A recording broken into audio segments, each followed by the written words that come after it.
Porto Rico é nosso tema hoje, né? Um lugar assim de águas cristalinas, de sol, de areia branca. Pois é, mas eu não estou falando do país caribenho, eu falo aqui da cidade próxima a Maringá, o Porto Rico, como tem outros portos aqui próximos. E eu gostaria de falar um pouco sobre a história e a cultura desse local que os maringaenses vão aí, todas as cidades próximas, né? O Moarama vai lá para Porto Camargo, o Rio Paraná aí virou o balneário do pessoal do norte do Paraná aqui, claro, né? Por ser um lugar maravilhoso. E eu já venho estudando a história dessa localidade, um pouco por causa da advocacia, que eu fiz algumas ações judiciais na região, mas também porque eu me interesso, porque tem a Ecotrade que trabalha ali como recepcionando turistas na região, e a história dali é maravilhosa. Eu, inclusive, comecei a estudar mais e decidi dividir essa história em algumas partes, e hoje vou dar um geralzão, mas a gente tem que falar dos índios, a gente tem que falar da Guerra do Paraguai, a gente tem que falar da colonização do norte do Paraná, né, que eu já falei um pouco sobre aqui Maringá, mas naquela região ali também, de Porto Rico e dos portos. A gente tem que falar das usinas hidrelétricas que mudaram muito o Rio Paraná e toda a configuração ali. E sobre o turismo, que é algo mais recente aí na região, que tem sido explorado ultimamente.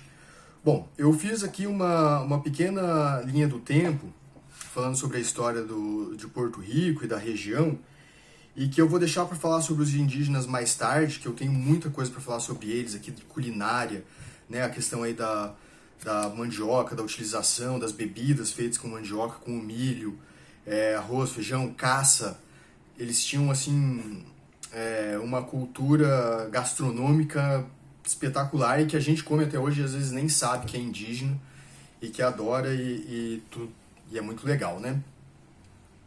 Bom, o que eu gostaria de falar com vocês hoje é sobre essa linha do tempo assim de forma muito, muito rápida, que começa em 1889 e vai até 1990, até a década de 90, e que dá uma ideia geral assim sobre aquela região ali. Bom, o Império do Brasil ainda, ele doou as terras daquela região para uma companhia Estrada de Ferro São Paulo-Rio Grande, que eram essas empresas colonizadoras que eram parceiras, de certa forma, do Estado para colonizar a região, né? Porque ainda era uma região com muito indígena e era uma questão assim, eram regiões complicadas, né? Bom, ali na região, em 1925, formou-se a Fazenda Brasileira, ou Montoya, depende como o pessoal chama, que era uma grande fazenda que tinham diversos funcionários que ali extraíam madeira, começaram a produzir alguma coisa. Quem conhece a região sabe que é uma terra rica ali, né? E que o que planta vem. Depois formou-se a colônia Paranavaí em 1939, e daí que abrangia ali a região de Porto Rico, né?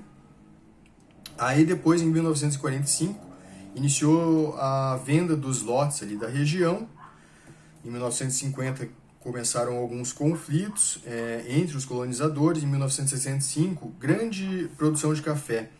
O Brasil produziu muito café na época, a região ali produzia muito café, e daí foi feita uma campanha pelo Estado porque os produtores parassem de produzir café e produzissem outras culturas aí, né? Foi ali uma época difícil para Porto Rico porque o café ele emprega muita gente, né? Então assim, vieram diversos nordestinos, pessoal de São Paulo, Minas Gerais para trabalhar na região, e de uma hora para outra eles não tinham mais trabalho, né? Porque daí mudou da cultura do café para a pecuária, e a pecuária, vocês sabem, utiliza uma quantidade de mão de obra muito pequena.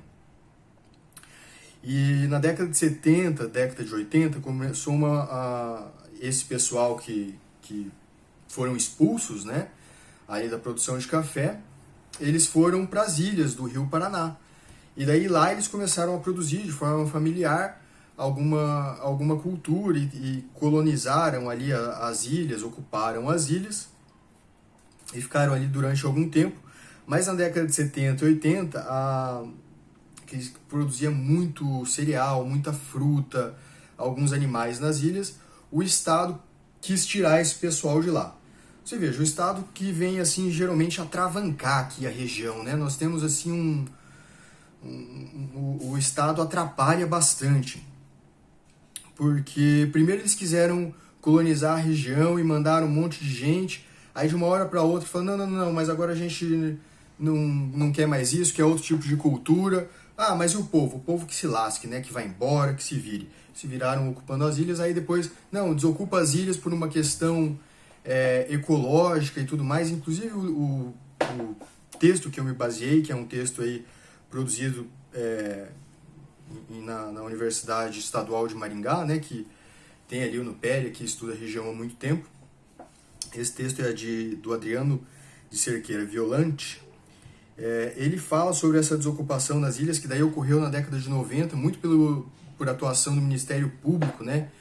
E ele fala o seguinte, os cientistas da biologia da conservação e outros pesquisadores ambientais tendem a olhar os ecossistemas pela lente estreita de suas disciplinas profissionais, dando ênfase aos aspectos em que se especializaram, como plantas, animais e tal. Aí ele faz ele continua no seu texto, mas aconteceu muito disso, né?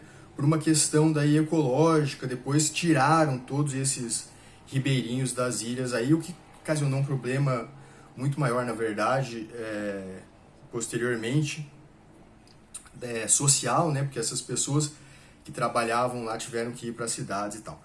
Bom, para não ficar longo o vídeo, eu vou encerrando por aqui, mas para daí falar depois, em um outro vídeo, após essa década de 90, aí eu tratei de um século aqui, a região é ocupada há 2000 anos, né? E o vídeo já ficou longo. Mas aí depois vem a parte do turismo, né? Que após a década de 90 aí que começa a se desenvolver na região, a galera fala aí da indústria do turismo, mas a gente tem essa questão aí, né? Que Porto Rico é lindíssimo, a região ali é riquíssima em tradições, e eu venho tentar resgatar isso daí, um pouco da tradição indígena, um pouco aí da história da Guerra do Paraguai. A gente encontrou já barcos afundados ali na região, né? Hoje esses barcos estão lá abandonados, tiraram eles eram 2 barcos que tinha cadáver, tinha munição e tudo que for encontrado ali, eles estão apodrecendo lá em Porto Rico. Eu quero falar um pouco sobre isso. Quero falar um pouco sobre as usinas. Eu já falei um pouco aqui sobre a usina de Itaipu, mas tem a usina lá do Porto Primavera também, que mudou muito a região ali. E esses são vídeos próximos aí, mas espero que vocês acompanhem, que vocês gostem disso daí. Quem curtir, compartilha, comenta, que isso ajuda aí a que a gente continue com esse trabalho de resgatar a história e a cultura aí de uma região que é muito especial para mim e que tenho certeza que para muita gente. Muito obrigado.